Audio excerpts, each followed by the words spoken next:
Olá, eu sou Ana Carolina Fernandes, autora do Instagram Fevereiro Rosa, e hoje eu tô aqui com o meu oncologista pra gente responder as perguntas que vocês nos fizeram na caixinha. Olá, obrigado Ana. Eu sou Gilberto Amorim, oncologista da Oncologia D'Or do Rio de Janeiro. Bem, eu tô com a minha colinha aqui. A primeira pergunta que me fizeram foi para o Dr. Gilberto falar melhor sobre os diferentes tipos de câncer de mama e os tratamentos para ele, principalmente para o triplo negativo, que as pessoas têm muitas dúvidas. Acho que até essa definição, do que é triplo negativo, primeiro assim, a gente baseia isso muito na imunohistoquímica, que é aquele exame além da biópsia, Os pacientes fazem uma biópsia, fazem cirurgia, e aí tem lá o teste de receptores hormonais, aí tem estrogênio, progesterona, tem um tipo diferente de câncer de mama que é o HER2, e aí também isso é testado na imunohistoquímica, e isso acaba separando os grupos. Tem aqueles tumores que são mais sensíveis a hormônio, que a gente chama de luminais, tem aqueles que têm alta amplificação para o HER2, aí HER2 positivo, e tem aqueles casos, mais ou menos uns 15%, que não tem expressão de estrogênio, é zero da progesterona, que é o outro hormônio feminino, e o tal da amplificação do HER2 também não foi encontrado. Então esse time acaba tendo esses 3 itens negativos na biópsia, e isso é que a gente chama de triplo negativo. Claro que quimioterapia, cirurgia e radioterapia são importantes, mas a gente tem, chegando no Brasil nos últimos anos, algumas dessas pacientes, aliás, muitas delas hoje, podem ter acesso a fazer imunoterapia. Muita gente pergunta sobre a imuno em câncer de mama, se tem uma doença, um tipo de câncer de mama que pode se beneficiar da imuno, de fato é o triplo negativo.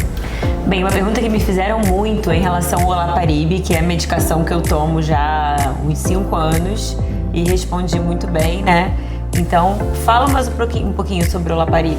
O olaparib é um medicamento diferente de outros, porque ele não se encaixa nesse perfil de quimioterapia, não é obviamente uma imuno, não é uma terapia biológica.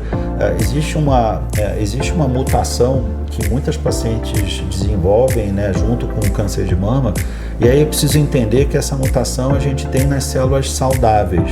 BRCA1 e BRCA2 são mutações comuns, podem estar associadas a tumores triplo negativo, mas também a pacientes com tumores sensíveis a hormônio. Nas pacientes com tumor mais inicial, essas mutações são importantes até para tomada de decisão, cirurgia, às vezes mais radical, mas no metastático, se a gente tem uma paciente com BRCA, seja 1 ou 2, existe uma classe de medicamentos que tenta, como se tentasse reverter o defeito dessa genética. Existe uma enzima chamada PARP, esse remédio faz parte de uma classe chamada inibidores da PARP, e de fato alguns desses tumores metastáticos respondem a essa terapia. Às vezes mesmo paciente que já tinha feito químio, que já tinha feito medicação antihormonal, quando é sensível a hormônios, às vezes eventualmente várias terapias podem responder. Ainda não é muito fácil da gente entender por que umas pacientes respondem brilhantemente bem ao remédio e outras nem tanto. Que é o meu caso e fui muito bem controlado por ele. Pergunta bem sensível. Ao que o senhor atribui a minha remissão há tantos anos? Você passou por várias terapias ao longo desses anos, algumas com resultado melhor, outras nem tanto, mas de vez em quando a gente encaixa uma bala de prata que passa a funcionar. É óbvio que astral, fé, o fato de você ter conseguido virar a chavinha de atividade física, conseguir incorporar isso no teu dia a dia e estar mais focada na boa alimentação, na atividade física e tratar também não só o corpo e a mente, fez com que você tivesse, claro, até uma tolerância melhor aos tratamentos, Você é jovem, tem uma boa saúde, mas passou por períodos muito doentes, então é muito difícil virar essa chave e conseguir melhorar.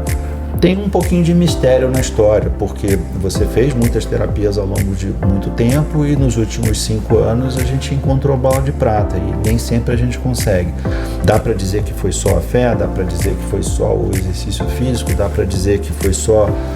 enfim, é um pouco de tudo. Tem a questão da família, eu sou testemunha do quanto você tem de acolhimento, seja do teu esposo, que não era esposo no início, é verdade. E irmã, e pais e tudo mais. Então, mas muita gente tem esse mesmo acolhimento, muita gente tem essa mesma rede de apoio, muita gente também tem uma fé, às vezes, inabalável, e nem sempre a gente encontra essa bala de prata. Então, tem um pouquinho de mistério pra gente também, mas acho que todas essas coisas ajudaram.